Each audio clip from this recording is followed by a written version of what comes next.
La diapositive numéro 104.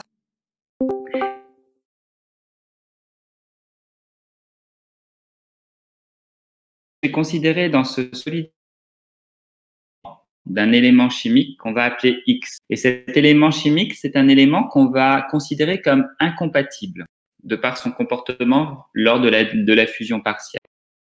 On va considérer que ce solide initial, il va subir une fusion partielle à 25%.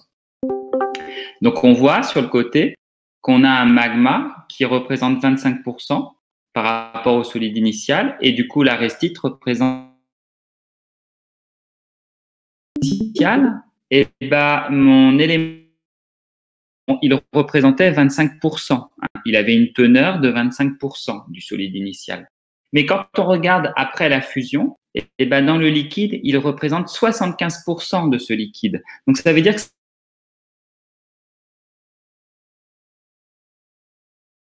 c'est sûrement un gros élément, un atome très très gros ou un atome qui est très très chargé, ou voire les deux.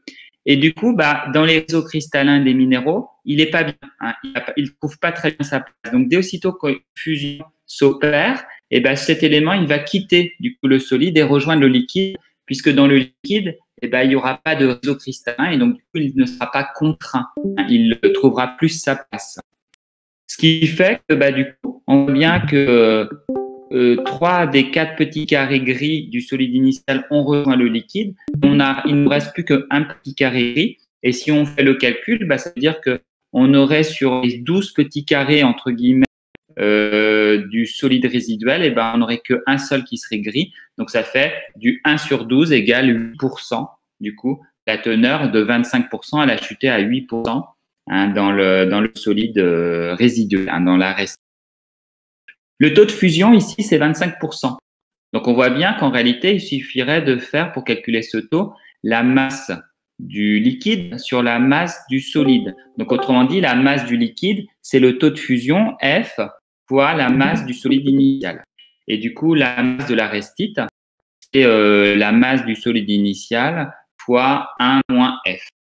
Et donc, pour définir ça, parce que là, on vient de définir l'incompatibilité ou la compatibilité, enfin l'incompatibilité ici dans ce cas-là, de façon un peu qualitative, en faisant un schéma.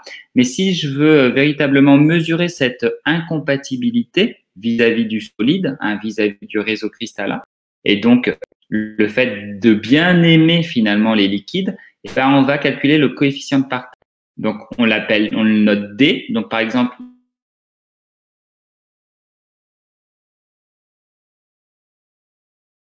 éléments dans le liquide. Donc ici, il faudrait qu'on fasse, du coup, teneur dans la restite, c'est 8%, divisé par 75%. Donc en gros, quand le coefficient de partage sera inférieur à 1, voire même très inférieur à 1, au sens strict du terme, compatible avec les réseaux cristallins, avec le solide. Et donc, dès aussitôt qu'il y a une fusion, il se précipite finalement. Ils rejoignent très très rapidement au début de la fusion du coup le liquide. Donc c'est l'exemple par exemple du potassium, K, du sodium, Na. On verra aussi c'est l'exemple du rubidium ou du néodyme. Vous verrez dans le cours d'aujourd'hui. Sinon, si ce coefficient de partage n'est pas très très inférieur à 1, l'élément est dit peu incompatible, voire même compatible, comme par exemple Mg, qui lui a tendance à rester dans la restite, dans le solide résiduel, et ne pas rejoindre que quand le fusion partielle va augmenter le liquide.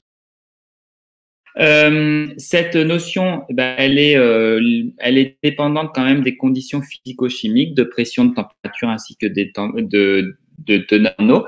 Et en fait, c'est une notion qui, normalement, devrait s'appliquer uniquement pour ce qu'on appelle des éléments traces, c'est-à-dire des éléments, en fait, dont la teneur ne se mesure qu'en ppm ou en ppb. ppm, ça veut dire partie par million, donc c'est 1 pour 1 million.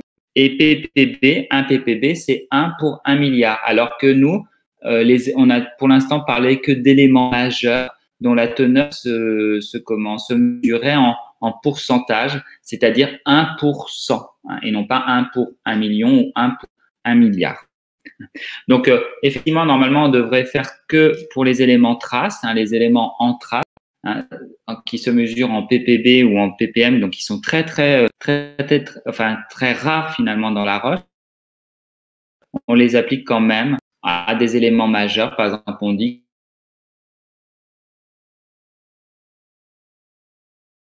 de eau, par exemple, bah, le K est un élément incompatible.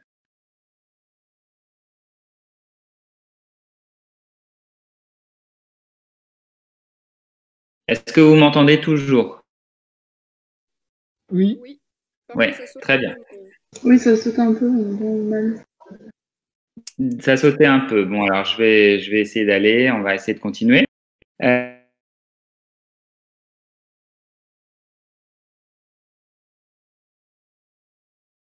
Terminer du coup le principe du taux de la détermination du taux de fusion.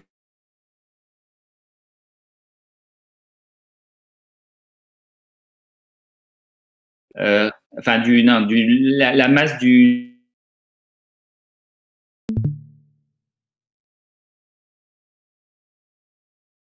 la masse de l'aristide plus la masse du liquide, autrement dit la masse du solide initial, et on obtient du coup le taux de fusion. Mais on va pouvoir faire en fait ce qu'on appelle les diagrammes de phase.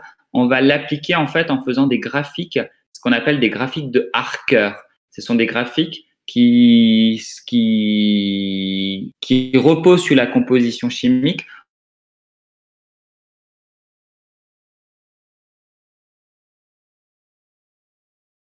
Pour éléments chimiques, généralement des éléments majeurs, donc des Al2O3.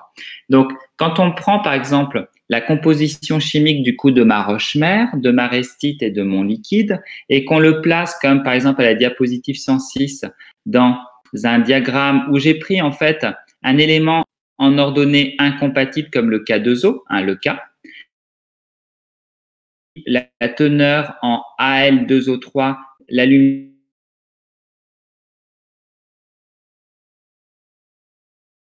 hein, ma roche-mère, mon liquide et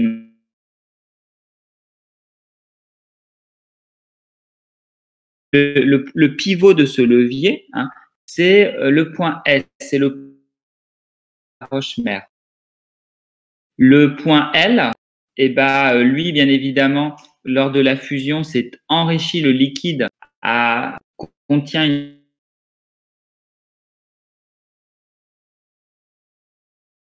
point qui est au-dessus finalement du point S et qui est aussi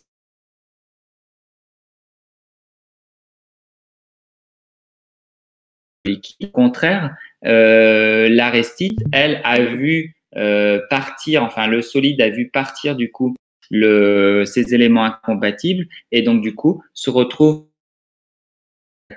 comme Al2O3 ou comme K2O. Et donc du coup, le point qui est plus proche de l'ordonnée à l'origine du graphique est du coup l'aristide. Est-ce qu'il y a des questions?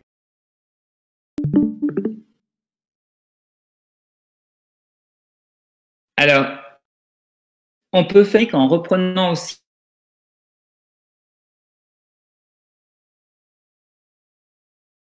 un levier qui est orienté un peu différent, tout simplement parce que eh ben, si le liquide s'est enrichi, enfin,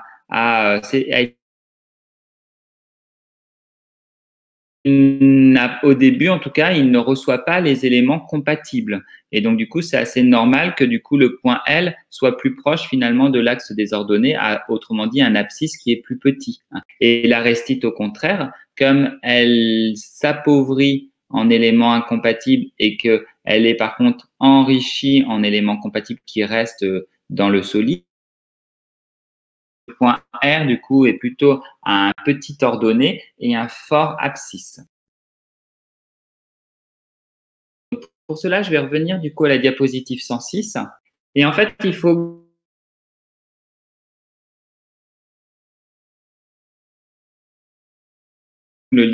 imaginer en fait ce graphique avec très faible taux de fusion partielle. Si vous avez un très très faible taux de fusion partielle, ça veut dire que qui va rejoindre le liquide? Essentiellement,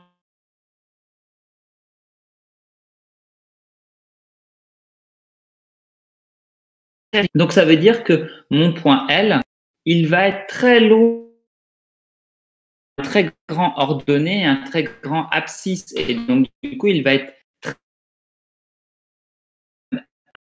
des coordonnées qui sont très élevées. Alors que mon point L, c'est mon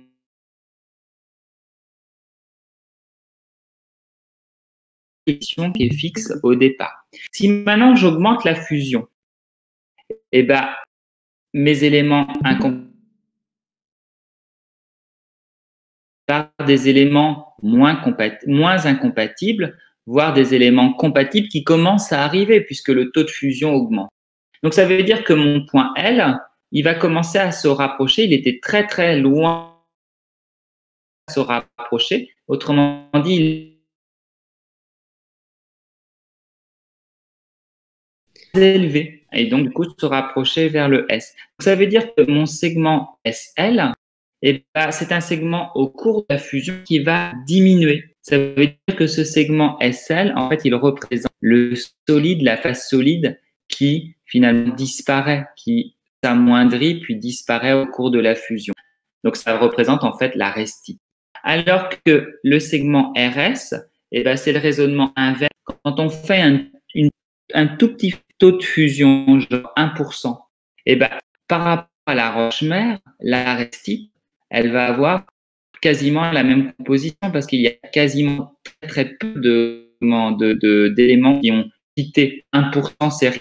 Donc, ça veut dire que sur le volume, sur le grand volume, eh ben, on va avoir une composition qui sera à peu près identique. Par contre, il va falloir que la fusion se déroule, hein, qu'on augmente le taux de fusion.